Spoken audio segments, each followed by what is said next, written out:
La mesa se llama Abordajes Interdisciplinarios y Acceso a la Justicia.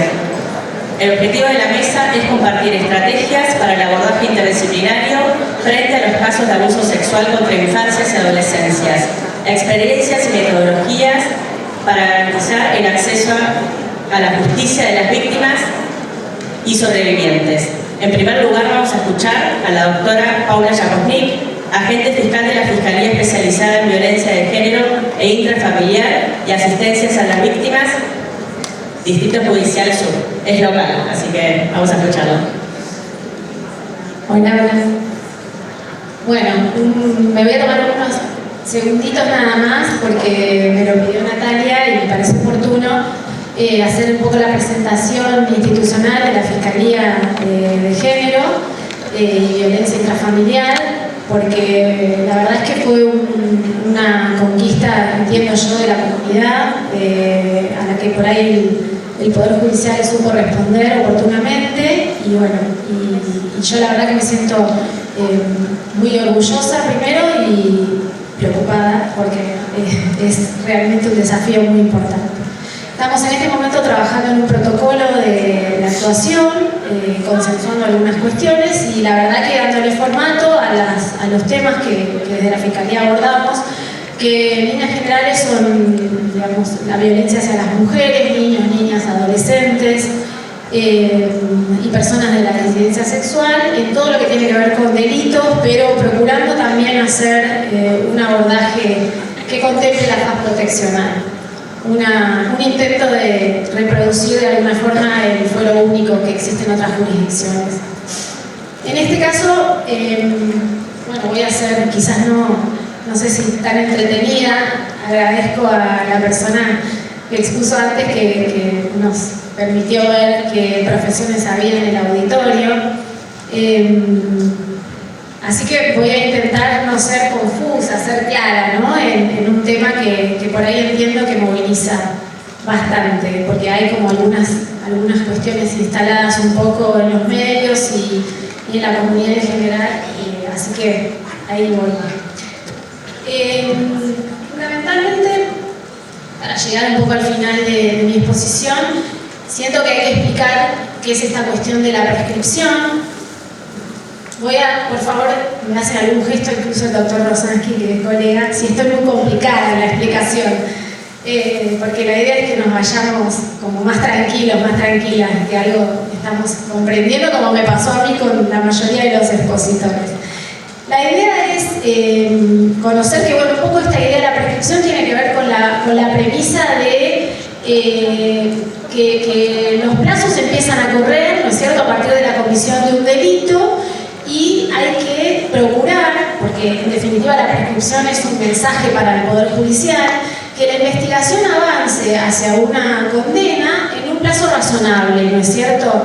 Esto tiene que ver con dos cuestiones. Primero, con la garantía hacia el imputado de que cuando una persona es sospechada de haber cometido un delito, llegue a una verdad en relación a ese hecho, ¿no es cierto? Se llegue a una resolución al respecto. Y después con la posibilidad de que las víctimas accedan en un plazo también razonable a un resultado, a una condena o no, pero que se pueda avanzar en ese proceso penal.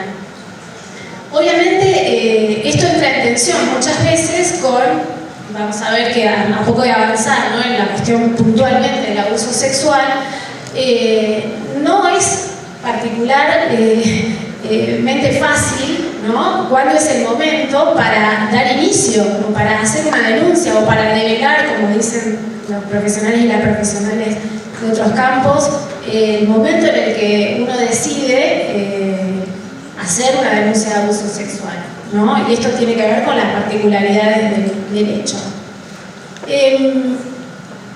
Un poco, acá voy a avanzar quizás más rápido. ¿Para qué sirve, ¿no?, la prescripción? Es lo que mencionábamos, tiene que ver con las garantías de la persona imputada y tiene que ver con que hay un derecho al olvido de algunos hechos, o sea, que el transcurso del tiempo, frente a algunos casos, y voy a puntualmente para que nadie piense que estoy hablando del abuso sexual, pienso en un caso de robo, en un hurto, ¿no es cierto?, generalmente en hechos sin violencia. Bueno, la sociedad pierde quizás el interés en que ese delito se persiga eternamente y en que esa persona que a lo mejor ya se resocializó, sus condiciones de vida ya se modificaron, no tiene ningún sentido la pena. Esta sería como la idea más sencilla. El artículo 62 del Código Penal es el que específicamente establece, ¿no es cierto?, cuándo, en qué tiempos prescriben los delitos. No les voy a enumerar todo, pero básicamente lo que tiene que ver con el abuso, el inciso 2, que es el que está marcado, tiene que ver con los tiempos en general de duración de las penas que establece el Código Penal para los casos de abuso. Entonces, el mínimo será el mínimo de la pena, ¿no es cierto?, a partir del momento, ahora vamos a ver, que esa es la gran cuestión, y no puede superar los 12 años, ¿sí? O sea que si fuera un hecho gravísimo, no podría pensarse en una prescripción que exceda el término de 12 años. Entonces, el artículo 63 específicamente expresa que la prescripción de la acción penal, me quedó la acción en inglés, bueno, empezará a correr desde la medianoche del día en que se cometió el delito o si este fuese continuo en que cesó de cometerse. Ahí tenemos como el plazo tradicional, habitual, ¿no?, de prescripción de los delitos. Después, bueno, tenemos un artículo 67 que habla de cuáles son las causas por las cuales se interrumpe el plazo de prescripción. Yo ahí voy a avanzar un poco más rápido. Sería algo así como que empieza a correr por alguno de estos eventos y el término vuelve a iniciarse. Acá vamos por ahí al tema que me parece que más puede interesarles y que no entramos en cuestiones técnicas. ¿Qué pasa con los casos? Sabemos que hay unas dos reformas, quizás acá me voy a adelantar un poco, hay dos reformas introducidas una en el año 2011, la que ustedes deben haber escuchado nombrar como la Ley Piazza, ¿sí? Otra en el 2015 que mejora quizás la consideración que se hizo cuando se transformaron los plazos o el momento a partir del cual comienza a correr la prescripción, que es del año, ya lo mencioné, de 2015, más conocida como respeto por los tiempos de las víctimas, y que ambas, en alguna formulación y en otra, establecen como punto de inicio de la prescripción para los casos de delitos contra la integridad sexual. En la primera, ¿no es cierto?, el momento en que la persona, la víctima, la persona que sufrió la agresión sexual, alcanza la mayoría de edad. Este era el primer supuesto, la ley del año 2011. En la del año 2015, obviamente entendiendo, ¿no?, que el simple hecho de alcanzar la mayoría de edad no significa que uno ya está en condiciones de hacer una denuncia penal, claramente, y mucho menos hoy podemos pensar que una persona de 18 años es un niño, una niña, un adolescente, no está lejos de haber madurado todo lo necesario, sin contar con el tremendo trauma que le puede haber provocado la violencia a la que fue sometido, ¿no es cierto?, sometida. Entonces, la del año 2015 lo que plantea es que el tiempo de la prescripción comienza a correr a partir del momento en el que la persona decide hacer la denuncia penal, por lo cual se corre muchísimo el plazo, o en su defecto a partir de que ratifica la que pudieron haber hecho los representantes legales, o si eventualmente la persona agredida murió, a partir del momento en el que hubiera alcanzado la mayoría de edad. Los supuestos son los de estos artículos.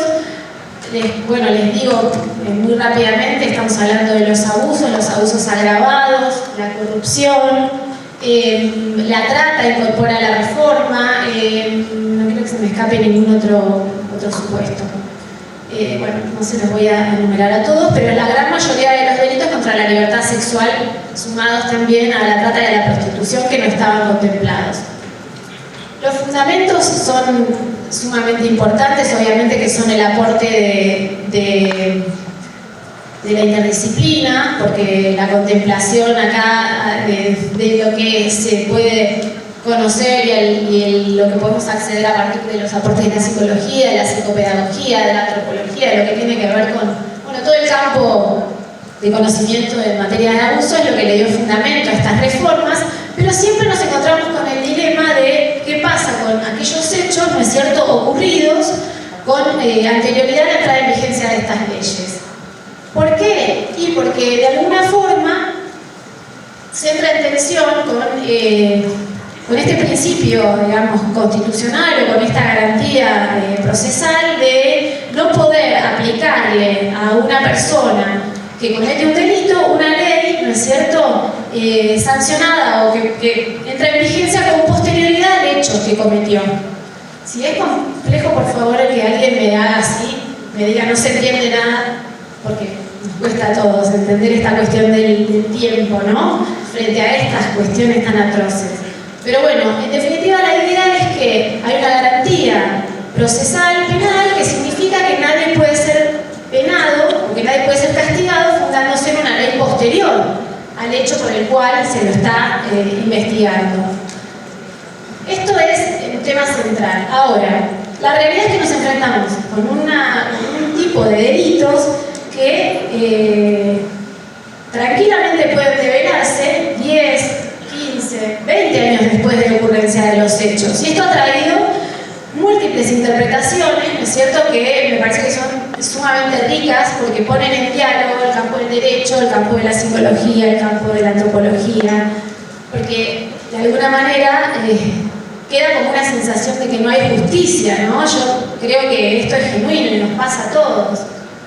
Las alternativas interpretativas que se plantearon un poco a lo largo de los años y en base a la jurisprudencia y la verdad que es sumamente interesante es o aplicar retroactivamente así sin más, ¿no?, las leyes estas nuevas, sobre todo pensando en el año 2015. En algunos casos hay interpretaciones muy interesantes que se han usado para cuando entró en vigencia, no sé si se acuerdan, la Convención contra la Imprescriptibilidad de los Crímenes de Lesa Humanidad. Hay unos precedentes interesantes donde, por ejemplo, la doctora Carmen Argibay dice que esto de la imposibilidad de aplicar los plazos de la prescripción retroactivamente sería una cuestión procesal, no de fondo, y que no hay ningún imputado que al momento de cometer un delito tiene en su cabeza, ¿no?, que no lo van a poder perseguir si transcurre determinada cantidad de tiempo. Entonces no tendría derecho a eso. Bueno, igual no prosperó este criterio y en principio podríamos decir que la imprescriptibilidad así sin más no sería lo que ha ganado terreno en el campo de la jurisprudencia.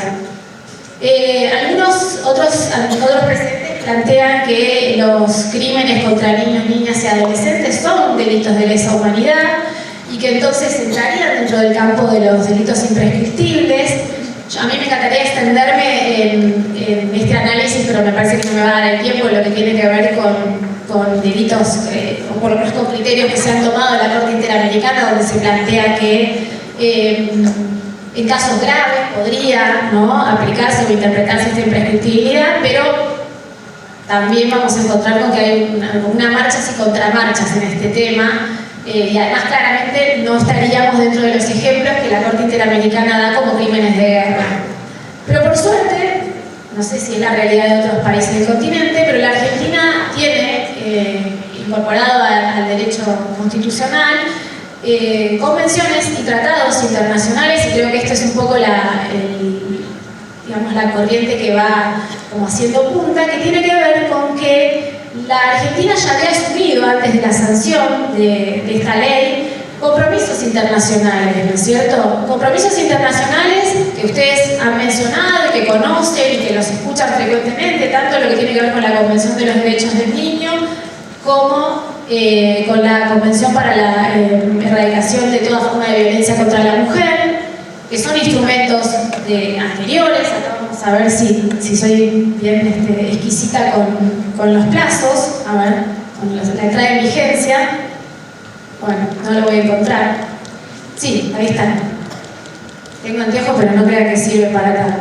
Estamos hablando de el año 94 y el año 96, donde ahí ya la Argentina, ¿no es cierto?, de alguna manera había asumido compromisos para evitar toda forma de violencia tanto contra niños, niñas y adolescentes como contra mujeres, y poner en marcha dispositivos para evitar de alguna manera que se pueda en líneas generales acceder a justicia. Es cierto que ninguna de las normas plantea la imprescriptibilidad en forma concreta, pero no podemos alegar que no conocíamos que había una obligación del Estado para que estos crímenes no queden impunes. Que un poco ese es el mensaje, ¿no es cierto? Ya había un mandato para que estas cuestiones no queden impunes. Bueno, quiero mencionar, sí, voy a pasar esto bien por alto, y nosotros tenemos un precedente del 29 de noviembre del año 2022 del Superior Tribunal de Justicia de Tierra del Fuego, en donde claramente suscribe esta última posición, ¿no es cierto? Es decir, que la Argentina ha asumido compromisos internacionales, en este caso son dos niñas, dos mujeres, en el momento en que se arriba una sentencia condenatoria. Confirma el Superior Tribunal de Justicia un fallo del Tribunal de Justicia de la Ciudad de Río Grande, y me parece interesante en realidad esto, que lo que en parte señala, o por lo menos este cierre que hace el fallo, ¿no es cierto?, tiene que ver con que lo último que estoy acá viendo en este esquema, lo sustancial, el enfoque que debe asumirse en casos como el presente es en el cual víctimas relataron agresiones sexuales padecidas tras 8 años de la finalización de las mismas, revelan las especiales características del caso. O sea, les tomó 8 años decir qué es lo que, ahí ya terminó, qué es lo que les había ocurrido. Por eso no puede aplicarse el plazo automático de prescripción, y se otorga primacía a los instrumentos internacionales de derechos fundamentales incorporados en el año 1994, en este caso porque eran dos mujeres. En definitiva, me parece que es una posición que nos tiene que tranquilizar. Tiene muchísimos fundamentos, ¿no es cierto? Es súper rico el fallo y les va a quedar en el material de acá. Y me sigue preocupando, y lo voy a decir porque se lo digo a Natalia todo el tiempo, luego de una condena al abordaje post que hacemos de niños, niñas, adolescentes e infancias. Me encantaría, bueno, que en un futuro podamos reunirnos para hablar un poco sobre eso. Muchas gracias, espero no haber sido aburrida.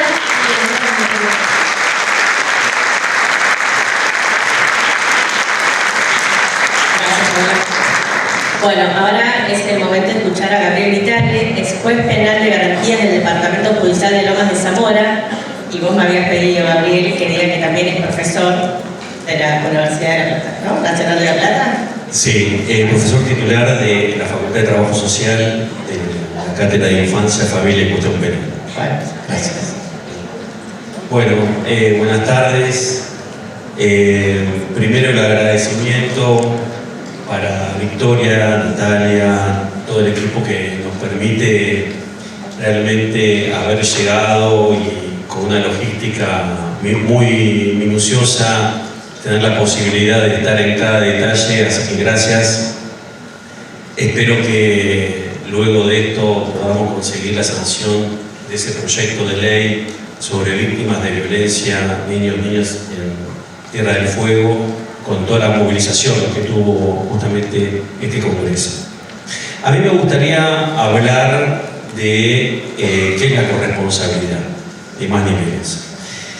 Y yo diría, o empezaría a tal vez relacionarlo con el acto de inauguración del día de ayer.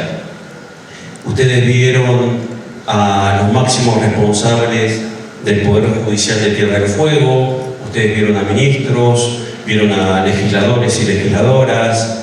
Bueno, para comenzar a hablar, la corresponsabilidad es eso, ¿sí?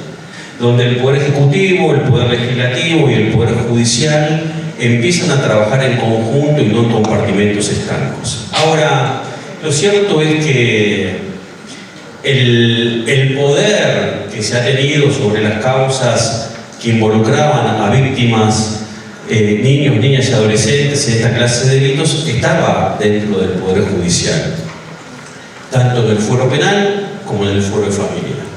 Ahora, lo cierto es que el hecho de que hoy estemos, y festejo que así sea, en este Congreso, con las diferentes variables, con las diferentes visiones, contando y irradiándonos de todas nuestras experiencias para poder seguir aprendiendo y recorriendo juntos, tiene que ver con una lucha.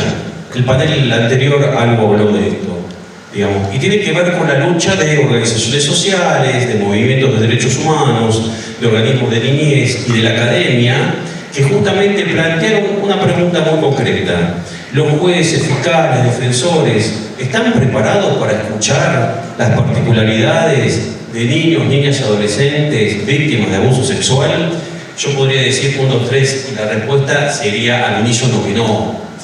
Y entonces, si no estamos preparados nosotros para escuchar, saber escuchar la palabra del otro en este tipo de delitos, totalmente diferente a lo que nos encontramos nosotros en lo cotidiano, homicidios, robos de automotores, hurtos, abigeato, y así de la nada tenemos casos de violencia de género, tenemos casos de víctimas de abuso sexual con sus propias temperaturas y con sus propias particularidades. Entonces, claramente, nosotros no tenemos esa capacidad y se fue desarraigando, se fue trozando ese poder absoluto que tenía el Poder Judicial para darle espacio a las políticas públicas que fueron ocupando a través de organismos no gubernamentales, a través de docentes, a través de psicólogos, de trabajadores sociales, espacios concretos para intentar de incidir y acompañar ese espacio. Por suerte, Tony habló antes que nosotros y explicó todo lo de la Cámara Gesell. Y la Cámara Gesell fue realmente un avance, porque primero le extirpó al Poder Judicial la posibilidad de la escucha del otro. Y segundo, que estableció un sistema más o menos variable en todas las provincias de la República Argentina, con la posibilidad de que el eje, el mediador, iba a estar dado por otro saber, que es el saber de la psicología, en algunos lados el trabajador social o en otros lugares especialistas en niñez y adolescencia. Pero lo cierto que la corresponsabilidad no queda abierta solamente a la cuestión externa, material, de decir que intervenga un psicólogo, trabajador social o especialista y de este lado juez, fiscal, defensor, imputado, quien sea. No. En realidad, como les decía cuando comenzamos, hay un expediente civil de familia, un expediente penal, y lo que nos pasaba muchas veces es que después de toda la explicación de lo que significó la Cámara Gesell, se manda el pliego de preguntas, lo recibe el defensor, hace las preguntas, si hay particular damnificado o querellante, también realiza las preguntas, y cuando tenemos todo eso tenemos la fecha. Lo que nos pasaba era que pasada la Cámara Gesell, después de estar esperando desde 15 días a 2 meses para poder obtener esa declaración, se llamaba a ese niño o niña adolescente del juzgado de familia y del equipo técnico le preguntaban: decime cómo venís llevando el abuso. Entonces nosotros decíamos: ¿para qué hacemos todo este esfuerzo si después un compartimento estanco del mismo Poder Judicial y que está en infinidad de situaciones dentro del mismo edificio va a tirar todo por la borda de una manera, digamos, tan terrible, tan revictimizante, justamente lo que quiere evitar la Cámara Gesell? Entonces empezamos justamente a invitar a los jueces de familia, a los secretarios, por secretarios y a gente del equipo técnico, para que tal día, el martes 18 a las 12 horas, vamos a hacer la Cámara Gesell con respecto a tal persona. Usted tiene el expediente tal y tal y tal. Si quiere venir, tiene posibilidad hasta de hacer sus propias preguntas o analizar las cautelares que fuere, y aparte venir con el asesor de incapaces y tener la posibilidad de avanzar en lo que es el testimonio del otro, para cualquier información que quiera saber, para saber cómo está, para saber si tiene que, digamos, reiniciar una medida cautelar. Pero esto no fue suficiente. A esto hubo referentes barriales, sociales, docentes, integrantes de equipos técnicos de escuelas que habían hecho la denuncia y nos pedían: nosotros queremos acompañar a esta persona, niño o niña, porque no se siente confiada con otra persona, no se siente confiada con la madre, no se siente confiada con determinada persona de su familia. Nosotros la queremos acompañar, y por supuesto que la puedes acompañar. Y nosotros habilitamos ese acompañamiento, y no solamente habilitamos ese acompañamiento, que si el equipo técnico es el que está construyendo cotidianamente una estrategia para acompañar a esa víctima en la escuela, en el barrio, donde fuera, también tiene su lugar dentro de la Cámara Gesell para poder preguntar y justamente intervenir de la manera que quiera. Y entonces, en esos espacios yo ya podría decirle: bueno, la corresponsabilidad para nosotros es que esos compartimentos estancos que formaba la justicia penal, la justicia de familia, la organización social, la escuela, la salita o el hospital, en una isla, nos sentemos todos en una misma mesa. con diferentes sillas y cada uno vuelque sobre esa mesa que tenemos este delito. Bueno, ¿cómo hacemos para elaborar una estrategia común? ¿Cómo hacemos para por lo menos no revictimizar? ¿Cómo hacemos por lo menos para evitar que esa declaración de ese niño o niña no sea solicitada 15 veces en un procedimiento de 2 o 3 años? Pero aparte de esto, es muy importante que nosotros le demos voz a los integrantes de los demás espacios, porque es necesidad que los que se sienten en esa mesa común tengan la misma posibilidad de voz y de voto, lo voy a decir así, para formar esa estrategia común con los demás. No es, como interpretaron algunos, que la Cámara GESEL era, como se discutió, tal vez como una auxiliar, lo dijeron en el Congreso también. No son más auxiliares. Nosotros compartimos el problema ahora, tenemos que ver cómo lo llevamos adelante. Si nosotros le damos voz a esas personas y aceptamos en un pie de igualdad cuál es la estrategia que vamos a seguir en conjunto, les aseguro que es el mejor reconocimiento que se va a hacer con respecto a este tipo de actividades. Y eso no es todo. La idea de que docentes, referentes sociales, el trabajo que venimos realizando en este tipo de acciones, no solo es acompañar a esa estrategia común que vamos a realizar. Como bien explicaron en el panel anterior, me sirve justamente para no profundizarlo, docentes, psicólogos, trabajadores sociales, operadores, son por acompañar a estas personas perseguidos en diferentes instancias, judiciales, administrativas en cada uno de sus ministerios, penales, colegios de profesionales. Bueno, el rol de acompañamiento que se tiene que dar a través de los juzgados y a través de este trabajo de corresponsabilidad en un pie de igualdad con voz y voto, significa el reconocimiento de esos profesionales para acompañarlos en su proceso personal, para cuando se les plantee esta clase de inconvenientes, porque nosotros como jueces tenemos que asegurarle que no tengan ninguna clase de inconveniente, ni sanción, ni persecución por haber hecho el dictamen, el acompañamiento o el haber participado en la Cámara GESEL. Ese tipo de miradas, con ese tipo de posicionamiento, es lo que nos puede dar algún tipo de respuesta ante la problemática que se viene planteando. Nosotros también lo hacemos en casos de violencia de género, cuando en casos leves, desobediencia, lesiones leves, amenazas, y es la primera denuncia que existe, y aseguramos que el sujeto político mujer o el sujeto político familia se encuentra acompañado por lo que fuera, por nuestra red territorial de lo profundo del conurbano o por la política pública municipal o provincial. Cuando aseguramos eso, tenemos un equipo que nos formamos todos a través de un dispositivo que fue a través de la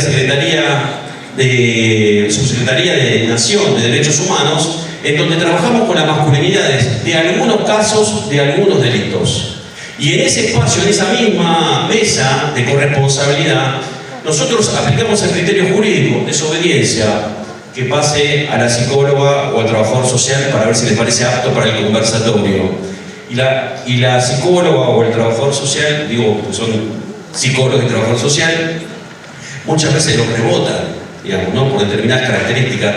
Y tensionamos nuestros discursos. Y así como yo no puedo imponerle que lleve adelante a una persona, ellos tampoco pueden imponerlo a mí. Entonces tenemos que negociar entre nuestros saberes qué es lo que jurídicamente, psíquicamente o por recorrido puede hacer el conversatorio para empezar a hablar de ese tema. Así que lo vemos también, como fue con el abogado del niño, lo vemos también en otras clases de delitos donde justamente intervenimos de manera integral, que es la idea. Y me parece, para tomar las palabras de mi colega, lo tomamos también en los casos de juicio por la verdad. Y ante la tensión que existe entre los derechos del imputado y los derechos de niños, niñas y adolescentes, nosotros pensamos, decimos, escribimos y firmamos que el interés superior del niño es eso, la posibilidad de aplicación de la mejor ley, la que otorgue mayores derechos en ese momento determinado, más allá de que su hecho haya sido cometido en el año 90 o 94. Pero ¿qué ocurre? Ustedes saben que hay dos clases de jueces, lo de primera instancia y lo de segunda. Lo de primera instancia se piensan que es Dios y lo de segunda están convencidos. Lo que ocurre muchas veces es que nosotros dictamos esta clase de medidas y es revocada por nuestro superior. Nos dice, no, perdón, aplicamos la ley correspondiente al hecho, o sea, este caso está prescripto. Y fue la casación, y la casación confirmó lo que dijo la Cámara Penal. Entonces, ante esa situación nos ordenan una sola cosa, archivar. ¿Sí? Y como les decía, desde la trinchera del conurbano, habiendo conocido a todos y cada una de esas víctimas, la única respuesta que tenemos para darlo es 2017, 2018, decirle, nos dicen que la archivemos, nos ordenan que lo archivemos, pero tenemos una posibilidad. Me dicen que archive la pena, no la posibilidad de que se investigue por tu test de convencionalidad la posibilidad de que haya un juicio justo, en donde si hay pruebas indaguen al imputado, de que si hay pruebas eleven la causa a juicio y donde si hay pruebas condenen sin privación de la libertad de esa persona. ¿Están dispuestos o dispuestas a seguir este camino? Y los 4 casos que tenemos de juicio por la verdad se aferraron a ese derecho, a ese proceso especial, porque justamente lo que quieren es que el Estado, a través de la institución, reconozca el dolor sufrido, que hablaron 20 o 30 años después porque pudieron hablar recién en ese momento y no porque conocían tal o cual ley. Y entonces la lucha que nosotros tenemos hoy en la Suprema Corte de Justicia, donde se encuentra el caso para determinar, es el 95% de los jueces archivan las causas por abuso sexual que se encuentran anteriores a las modificaciones de las leyes que explicó mi colega. Ahora, ante esa situación, ¿ustedes qué harían? ¿Cuál sería nuestra revolución? Bueno, la mía, con pedido de juicio político por desobediente, es fomentar el juicio por la verdad cuando me revocan ese tipo de relaciones. Entonces,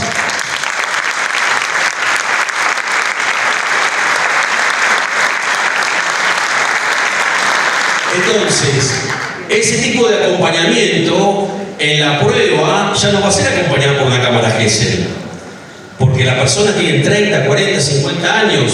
Las chicas compañeras del patrocinar contaron que una persona de 85 años hizo la denuncia y sintió satisfacción. Nosotros somos parte de la restauración de la persona, porque tenemos la posibilidad, aunque sea muy pequeña, de poder darle y poder armar ese rompecabezas que destruyeron, como dijeron, como un tiro a su sitio. Gracias totales.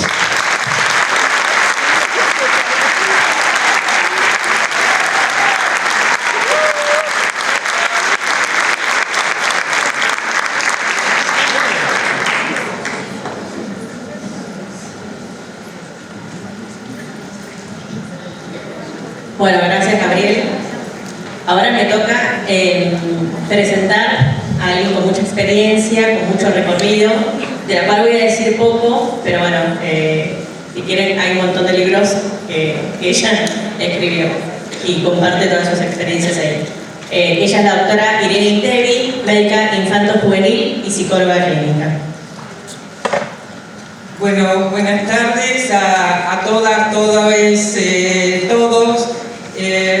Ya se ha agradecido un montón a la gente de la organización en cuanto a lo bien sincronizado, y tomando lo que dijo Vita en el panel anterior, es una manera de autocuidarnos y de retribuirnos por el trabajo, y digo no solo a los disertantes, sino a todos ustedes que tienen la posibilidad de estar presentes, de estar capacitándose, de estar compartiendo estas experiencias con personas que venimos de lejos, y para nosotros los que venimos de lejos también es sumamente gratificante estar en este entorno, en esta compañía, con tanto cuidado, con tanto mimo, con tanta atención.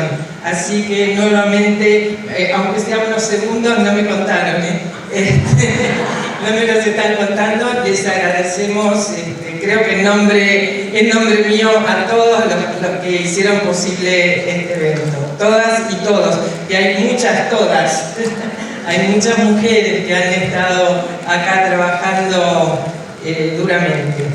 Soy la única no abogada de este panel. Entonces, quiero aprovechar para traer otra mirada sobre este tema tan complejo, del que se ha hablado mucho de cómo acceder a la justicia, qué tiene que hacer la justicia. Se ha hablado mucho sobre todo de la parte penal de la justicia, ¿no? Y lo que voy a hacer es ampliar el panorama, ya que estamos en una zona donde se sacan fotos y sacamos fotos de los detalles. Yo voy a irme para atrás, voy a achicar el zoom y les voy a intentar mostrar desde dónde estamos mirando lo que estamos mirando. Porque estamos hablando de abuso sexual a las infancias, que es una tipología de los malos tratos y la desprotección de niñas, niños y adolescentes. Es producto de múltiples factores sociales, o sea, no hay una sola causa sobre este tema, por una sola causa de este problema. Causa efectos psíquicos y físicos a largo plazo, que es lo que se llama trauma, y que sin una intervención específica o sin algún tipo de intervención genera consecuencias a largo plazo.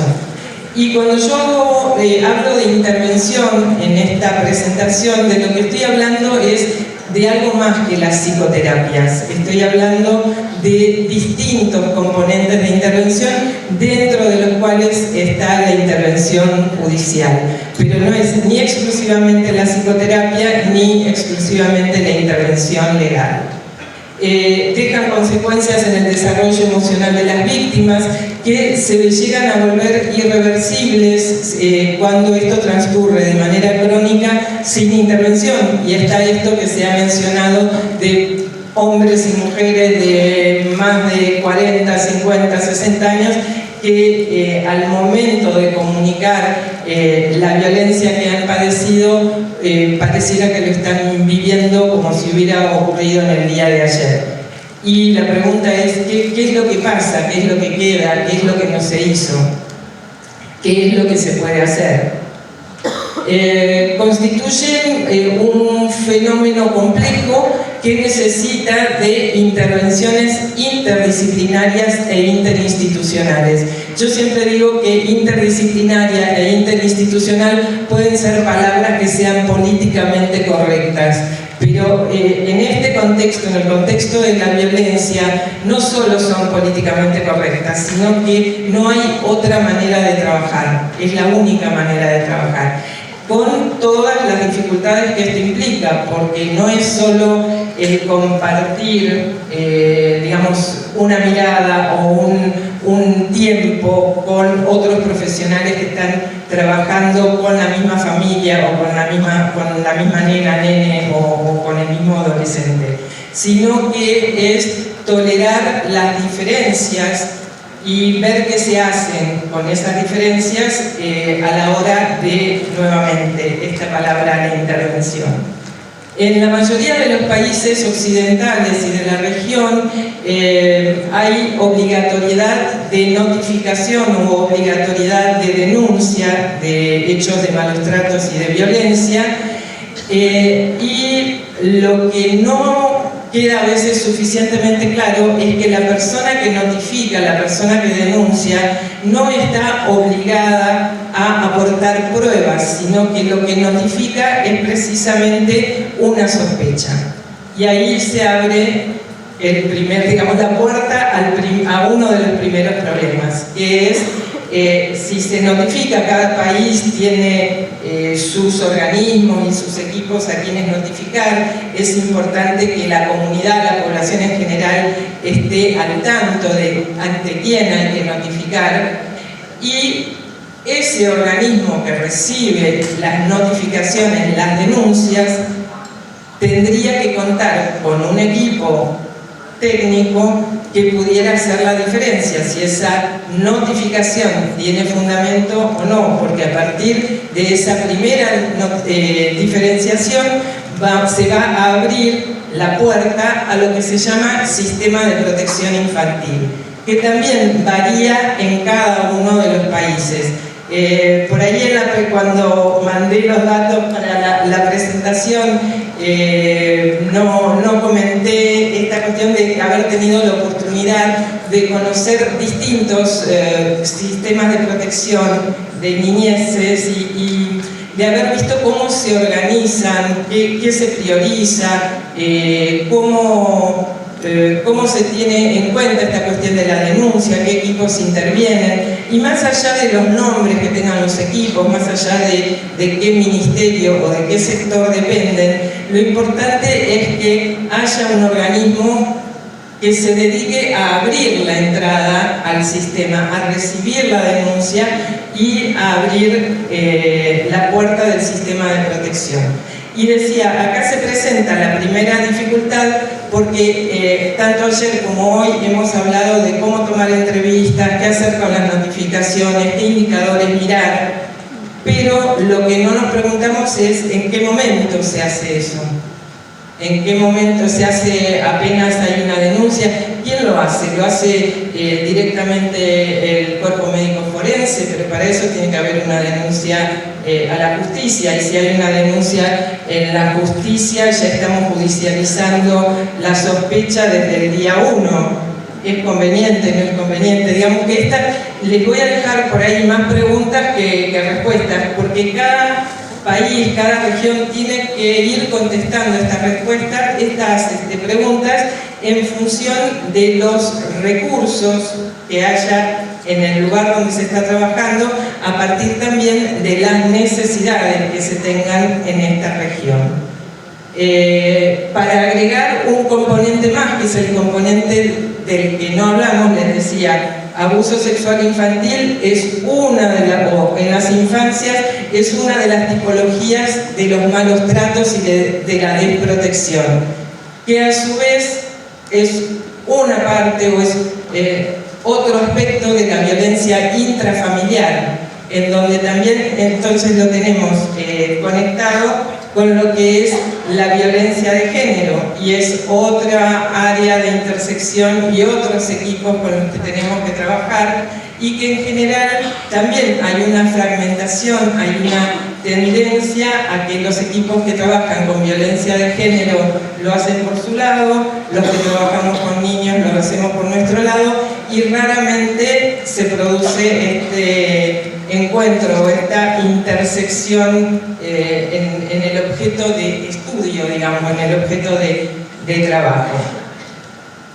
El otro tema que complejiza también la cuestión esta de qué políticas, cómo enfrentamos el abuso sexual en las infancias, es esto que yo ya les planteaba con frecuencia, las diferentes formas suelen coexistir, que también es algo que nos puede llegar a ayudar, porque cuando no existen o no se pueden todavía investigar los relatos, las descripciones, o no se obtienen relatos, sí puede haber indicadores de otras tipologías de violencia, y sí se pueden tomar medidas de protección en función de esos otros indicadores, de esas otras tipologías. Pero les decía, además de ser una vulneración de derechos, además de ser delitos, las agresiones sexuales contra niñas, niños y adolescentes constituyen un problema de salud pública. Y esto, digamos que de alguna forma nos va a ayudar a orientarnos en la estrategia de intervención, en las modalidades de dar respuesta, que de última sería qué políticas públicas hace falta poner en marcha para hacer algo que se venía reclamando o se viene reclamando desde el día de ayer, que es la articulación de los servicios y de los equipos que van a intervenir para dar soluciones o respuestas a este problema. Cuando hablo de problemas de salud pública, estamos pensando en que para que las intervenciones sean eficaces, tienen que tener como objetivo la protección, la penalización y la reparación y la prevención. Ahora, esta manera de trabajar, cómo lo hacemos para que sea eficaz, de manera interdisciplinaria, de manera multimodal. ¿Han escuchado esto, multimodal? Este es otro problema más que se nos agrega. E intersectorial e interinstitucional. Interdisciplinaria conocemos, intersectorial e interinstitucional también. Ahora, multimodal quiere decir que cuando se planifican políticas y se planifican servicios, hay que tener en cuenta a todas las personas que participan o forman parte de esa situación de violencia. ¿Y de qué estamos hablando? O sea, estamos hablando de las niñas, niños y adolescentes agredidos, estamos hablando de adultos protectores, pero también estamos hablando de agresoras y agresores. Y este también es un tema polémico, ¿no? Porque estamos hablando, si vamos a aplicar políticas públicas, estamos hablando de presupuestos, estamos hablando de profesionales, entonces cómo se reparten, cómo se aplican esos presupuestos. Lo tenía planteado para el final, pero igual se lo menciono por si no hay tiempo. Últimamente, en las últimas décadas, digamos, se ha avanzado muchísimo en lo que es tratamiento de agresores sexuales. Y entre los hallazgos y las investigaciones, lo que se ha encontrado es que los que tienen muy buen pronóstico y bajas recidiva son los agresores sexuales juveniles, con lo cual es una población muy interesante para poder trabajar, porque no solo estamos trabajando después de que los hechos ocurrieron, sino que vamos a poder trabajar en la prevención de futuros hechos. La otra buena noticia de las intervenciones con agresores sexuales juveniles es que, a diferencia del trabajo con el agresor sexual adulto, no necesita equipos súper especializados para llevar a cabo los tratamientos. De nuevo, tratamientos no tomen solamente psicoterapia, sino intervenciones más bien de los distintos aspectos educativas, socioeducativas, psicoterapéuticas, por supuesto, familiares, etc. No solo psicoterapia. Y les decía que no requieren equipos muy especializados, sino que los equipos técnicos que trabajan con adolescentes con problemas de conducta severos tienen muy buenos resultados, porque aplican el mismo tipo de técnicas y se trabaja con los mismos objetivos. Les quiero mencionar las fases de la intervención. De nuevo, una intervención en sentido amplio, para que piensen ustedes en qué lugar de este caminito, porque este es el enfoque de salud pública. El enfoque de salud pública, para que lo puedan comprender mejor, es lo que sucedió en la epidemia de COVID, que había unos pasos a seguir. No es que uno tosía y tenía fiebre e iba al respirador, sino que uno tosía, tenía fiebre, estaba la sala de atención primaria. Ahí había un equipo técnico que tenía un entrenamiento para hacer determinadas cosas. Si se daban unos resultados, uno se iba a casa, resultado negativo.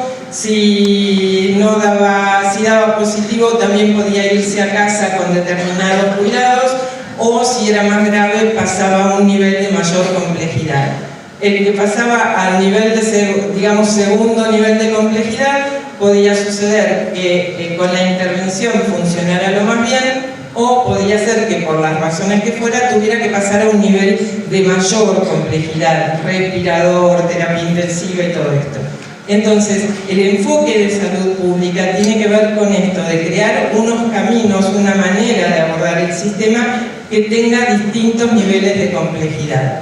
En el nivel más bajo estaría la detección y la notificación, en la que estamos implicados todos, que no hay que ser especialista para detectar este tipo de problemas. La fase siguiente, que era la que yo les decía, alguien le abre la puerta al sistema de protección, es lo que se llama fase de investigación, pero no en el sentido policial o judicial. Investigación es la traducción de screening, y ustedes que están acá en Tierra del Fuego, que viajan bastante en avión, el screening es eso, cuando uno pasa la valija, el bolso y se lo miran con rayos X. Bueno, es eso, es mirar la notificación con los rayos X y ver qué es lo que hay dentro de esa notificación. Que, como ustedes saben, les debe haber pasado alguna vez, uno pasa el bolso y de repente empieza a chillar y hay que abrirlo, ¿no? No es que le dicen, bueno, no puedo subir. Esa segunda fase sería lo de la evaluación, o sea, se percibe un problema, se detecta un problema, y en la fase de investigación es detectar si la notificación tiene fundamento o no, si lo que se está notificando es leve, moderado o grave el riesgo, y si hay que tomar alguna medida de protección en función de que se prevé que vuelvan a ocurrir hechos parecidos. En la fase de evaluación es el momento en que nos abren el bolso y miran a ver si eso raro que se había visto, de qué se trata. Es un proceso un poco más largo y ahí sí entraría esto de lo que se ha hablado ayer y hoy, que es en qué momento se hace esa toma de entrevista, en qué momento se le pide el relato a la nena o al nene. Lo que no hablamos mucho fue qué pasa cuando no hay relato, cuando no puede, por lo que sea, por el hecho de trauma, por las razones que sean, en ese momento en que se toma la entrevista no ocurre el relato. En función de todo lo que se recogió en la fase de investigación y de evaluación, hay equipos que toman unas decisiones de cómo tiene que seguir el proceso, y esta toma de decisión se hace en función de los recursos también que haya en la zona, con cómo se trabaja, con qué se cuenta y cuáles son los problemas detectados. Y de nuevo, la intervención que se va a llevar a cabo en función de esa toma de decisión es a partir de un enfoque multimodal, ofreciendo recursos para la víctima, ofreciendo recursos para él o los adultos, las adultas protectoras, y también ofreciendo algún tipo de recursos para él o la agresora. Pensemos que esto también es aplicable en los casos de violencia de género y es aplicable a malos tratos en la infancia. No estoy hablando ahora solo de abuso sexual contra niñas, niños y adolescentes. Se pone en marcha el plan de caso y cada 2 o 3 meses se reevalúa para ver si los objetivos que nos hemos planteado al inicio se están cumpliendo o no. En caso de que no se cumplan, se vuelve a hacer una propuesta para ver, o sea, se estudia para saber por qué no se están cumpliendo, cuál es el problema, y se hace una nueva propuesta o se modifica el plan de caso. Una sola cosita y con esto cierro, es que cuando se van a hacer estas entrevistas, en el momento que sea, porque es una de las preguntas que yo les dejo planteado, ¿en qué momento se hacen las entrevistas o la cámara GESEL? Se hace apenas se hace la denuncia, más adelante, después de una investigación, después. La recomendación es que en caso de abusos intrafamiliares y de que la víctima esté conviviendo con el supuesto agresor, se tomen medidas de protección, o sea, la nena o el nene estén protegidos y puedan hablar con libertad, en el sentido de no tener presiones a nivel familiar o no tener presiones a la hora de volver a casa después de las entrevistas. Por eso dejo la pregunta planteada: ¿en qué momento se hace? Porque el sistema judicial tiene que decidir cuánto mantiene, si pone una medida protectora y cuánto tiempo la puede mantener. Bueno, con esto cerramos y si hay tiempo después hablamos.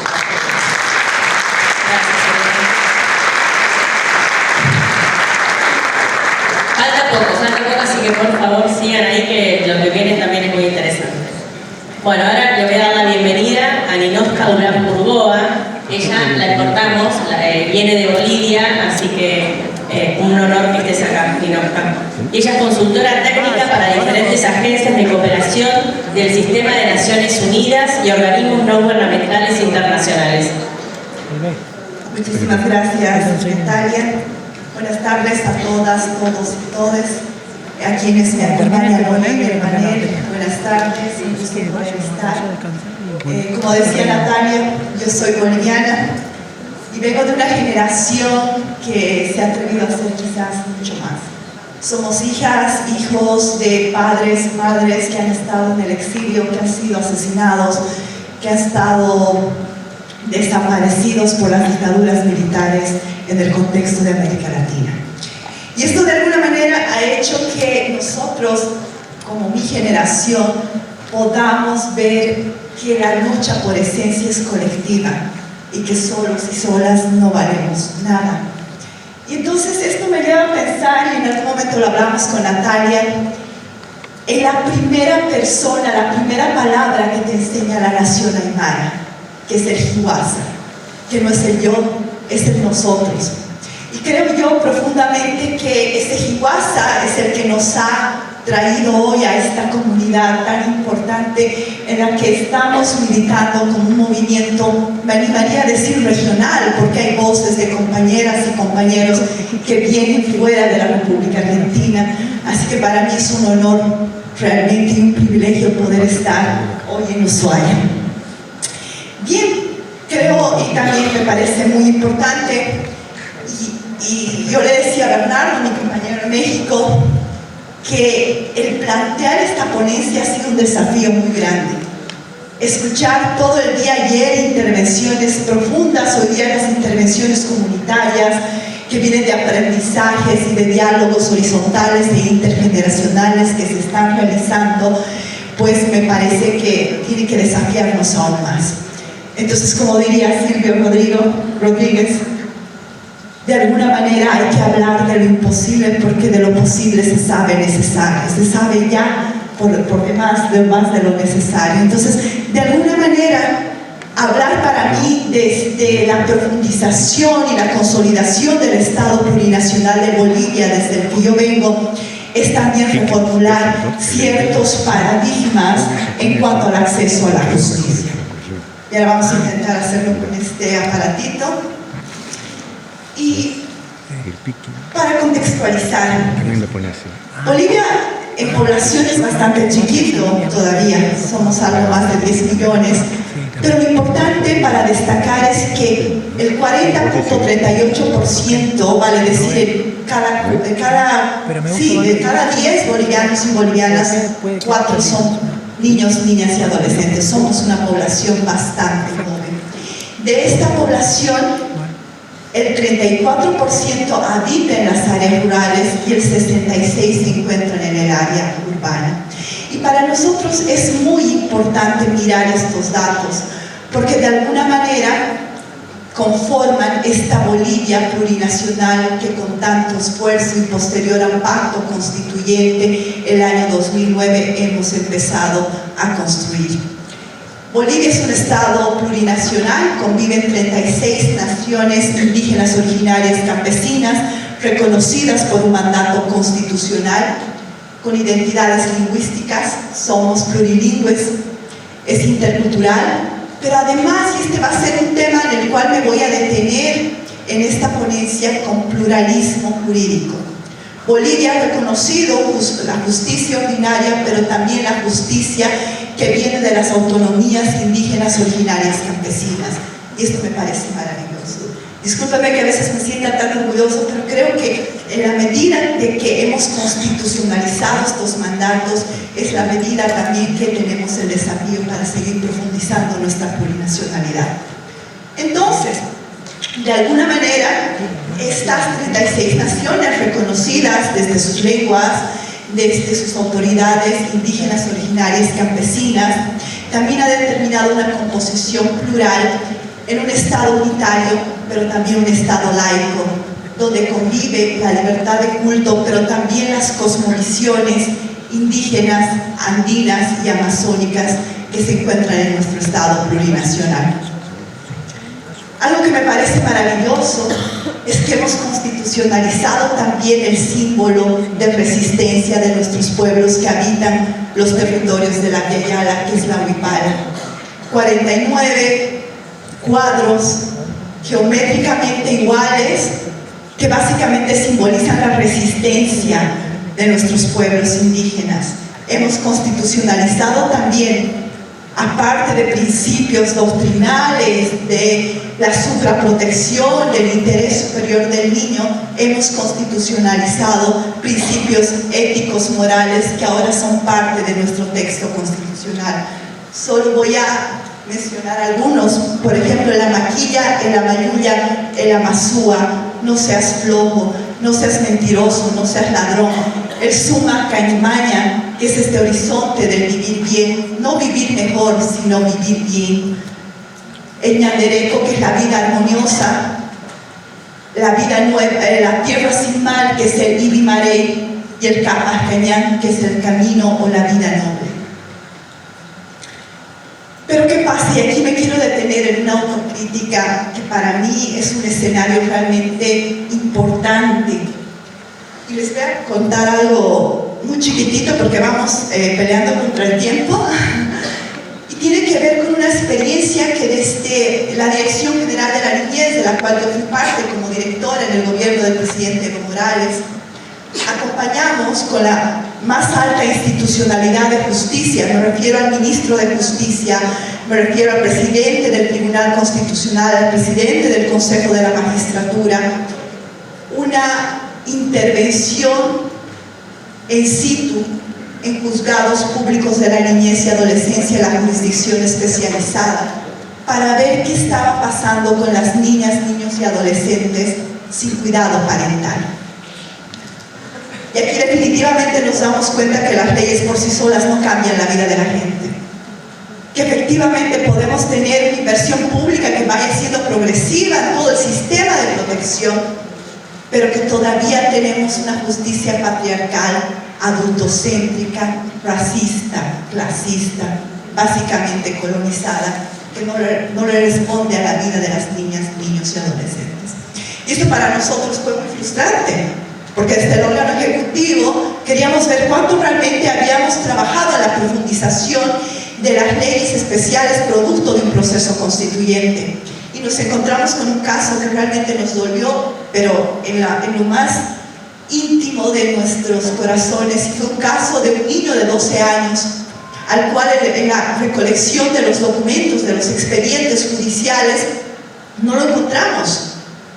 Pero la lista que mandaba el centro de acogida nos daba el nombre, el apellido, el lugar de nacimiento, su expediente biopsicosocial, pero no estaba como expediente dentro del juzgado.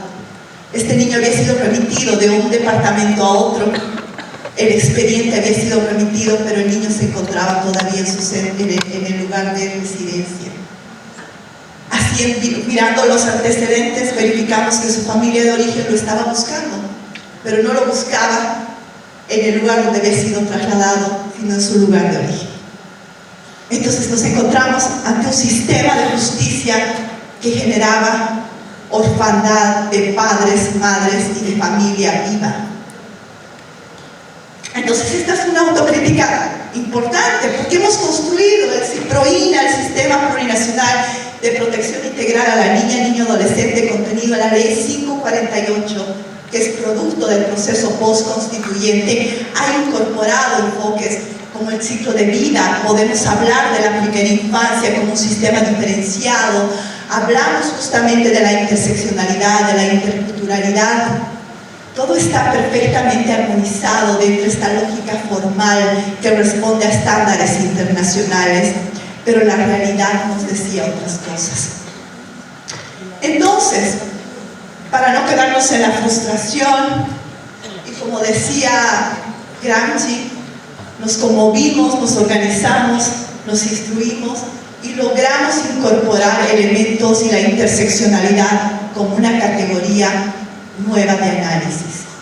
Entonces ahí teníamos que ver realmente que el niño no solo era un sujeto de derechos en un sentido de una vulnerabilidad, sino el protagonista y el centro de la agenda pública, de la agenda de la administración de justicia, y que no estábamos pudiendo ver. Entonces empezamos a percibir las niñeces como esa necesidad de la pluralidad a la que teníamos que responder. Y bueno, empezamos a revisar, y esto no es algo nuevo, la interseccionalidad está como un estándar internacional en casos claros como González, Yu y otros contra versus Ecuador. Lo ha dicho la Corte Interamericana de Derechos Humanos, está dentro de los estándares, y creo que es importante empezar a aplicar la categoría de interseccionalidad, no solo a nivel de administración de justicia, sino la formulación de política pública también. Ahora bien, sí hemos avanzado, nada es del todo frustrante, creo yo. Y de alguna manera hemos empezado a trabajar dentro de este sistema plurinacional de protección, un sistema de justicia adaptada. Y esto responde definitivamente al interés superior de las niñas, niños y adolescentes. Hay una protección reforzada, tenemos el uso de cámaras, que es el de todo lo que ustedes también han estado comentando estos 2 días de aprendizajes también. Y de alguna manera también la supraprotección ha incorporado en un tema de protección reforzada defensorías de la niñez y adolescencia, que acaban siendo de alguna manera este asesoramiento técnico legal gratuito que como servicios municipales hemos incorporado al sistema plurinacional de protección. Pero algo nos falta. Y definitivamente creo que cuando nosotros ingresamos al pacto de unidad, al pacto constituyente que derivó en la formulación de nuestra constitución política del Estado, veníamos de un proceso de privatizaciones, de un proceso de un sistema neoliberal que nos había quitado todo. Habíamos perdido todo, que también habíamos perdido el miedo. Entonces, de alguna manera, el proceso postconstituyente lideró ciertas voces plurales, pero nos dimos cuenta, 14 años después, justo en enero se cumplió 14 años de la Constitución, que no habíamos podido liderar cambios sustanciales vinculados a sistemas de justicia plural. ¿Y cómo se hace eso? Esto está en la Convención de los Derechos del Niño. El Comité Plurinacional de los Derechos del Niño ha instado al Estado Plurinacional de Bolivia a mirar a las niñeces indígenas desde otros contextos que impliquen la no discriminación. Ser guagua en Bolivia tiene otro concepto. Guagua para las comunidades, incluso para nosotros, las bolivianas y los bolivianos, es ese hijo, esa hija dentro de ese tejido comunitario de protección. Porque las hijas e hijos son hijos de la humanidad, las niñas y niños dentro de este contexto del ser guagua en las comunidades. Entonces, entender a las niñeces como un sujeto político, como que en algún momento entendimos que los pueblos indígenas eran también un sujeto político dentro de este proceso de cambio y una revolución democrática y cultural que asumimos con nuestro pacto constituyente, es una deuda histórica ahora mismo. Entonces, de alguna manera, el principio del interés superior del niño tenemos que empezar a pensarlo desde lo colectivo, desde los usos y costumbres ancestrales, porque el niño no es un individuo, es parte de una comunidad. Y esto es muy importante entenderlo desde las intervenciones en la formulación de política pública también. He traído 2 experiencias muy cortitas, de verdad que lo del tiempo ahí es terrible. Y una de ellas tiene que ver con los nidos bilingües. Los nidos bilingües tienen que ver con la revitalización de las lenguas indígenas originarias de nuestro Estado plurinacional. La colonización nos ha hecho creer que la aymara, guaraní, quechua, tiene que ver con una no aceptación de ese mundo occidental, un occidental que te repele cuando de repente nuestras guaguas, nuestras comunidades hablan de sus lenguas originarias. Entonces, este nido bilingüe tiene que ver con algo importante de interculturalidad. Es una política pública liderada por el Ministerio de Educación, que ya tiene bastantes años, que ha incorporado en las comunidades diálogos intergeneracionales entre los niños y los abuelos y abuelas de la comunidad. Porque las generaciones intermedias, los papás, las mamás, salían a trabajar, castellanizaban sus lenguas, y quienes sabían de su lengua, quienes hablaban su lengua, eran los abuelos y las abuelas de la comunidad. Entonces aquí lo que se logró es un diálogo intergeneracional hermoso, pero además incorporamos algo desde el tema de protección, los mecanismos comunitarios de protección, vinculados a entender a la comunidad también como ese entorno que abraza a los niños de una manera distinta, que cría, que materna de una manera distinta quizás a lo que vemos y conocemos en las ciudades. Lo otro importante es que en este modelo, en esta justicia adultocéntrica, y que tiene que ver con una observación general específica de los comités de los derechos del niño, es cómo hacemos para generar espacios de participación de niñas, niños y adolescentes. ¿Cómo logramos de alguna manera que este cambio de paradigma de la vulnerabilidad transcurra al protagonismo?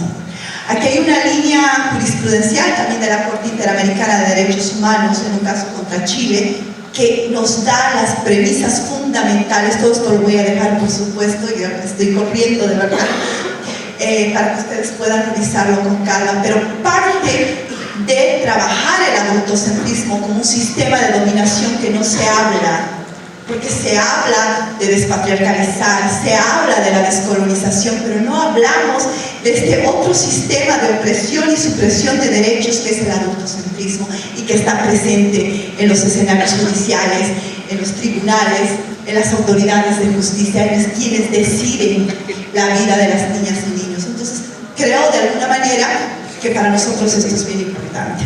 Y yo ya voy cerrando, pero creo que a mí me parece fundamental contarles que Bolivia lo ha hecho. La ley 548 reconoce los comités de niñas, niños y adolescentes como espacios de participación. Esto no es una concesión del mundo adulto. Esto está institucionalizado en nuestra ley. Esto significa que estos 18 niños que ahora están ejerciendo como autoridades infantiles vienen de procesos democráticos desde sus barrios, sus territorios, sus municipios, sus colegios. Y este escenario de participación además permite control social. Y esto es maravilloso, esto es un viaje sin retorno. Y creo que también a nosotros nos permite interpelar nuestros privilegios como adultos y entender que de alguna manera la profundización de la democracia no viene por ellos, viene con ellos. Y que de alguna manera están rompiendo esta hegemonía del discurso adultocéntrico en la que de repente todavía nosotros cuidamos nuestros privilegios, quizás inconscientemente, pero lo hacemos. Entonces creo que de alguna manera esta interpelación que se está dando en Bolivia desde estos comités departamentales, municipales, al plurinacional es muy importante porque nos permite seguir democratizando nuestra democracia. Entonces, y aquí déjenme, eso se lo voy a dejar con esto voy a cerrar. Nuestro vicepresidente David Choquehuanca Céspedes, un intelectual aymara, viene trabajando justamente en este escenario de la geopolítica del vivir bien.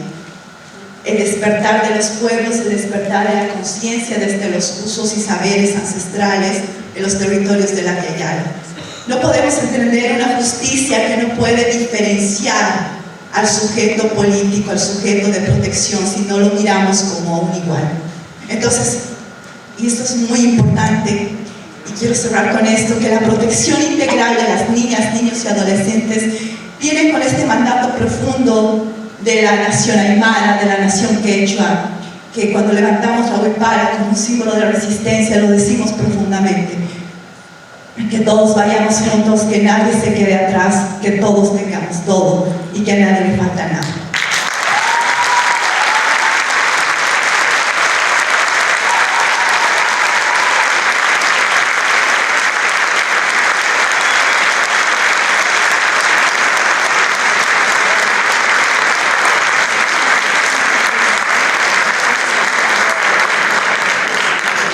Bueno, dijimos que iba a ser interesante este congreso y la verdad que agradezco la posibilidad. Yo la conocí a Oscar en Córdoba en noviembre y un placer escucharte.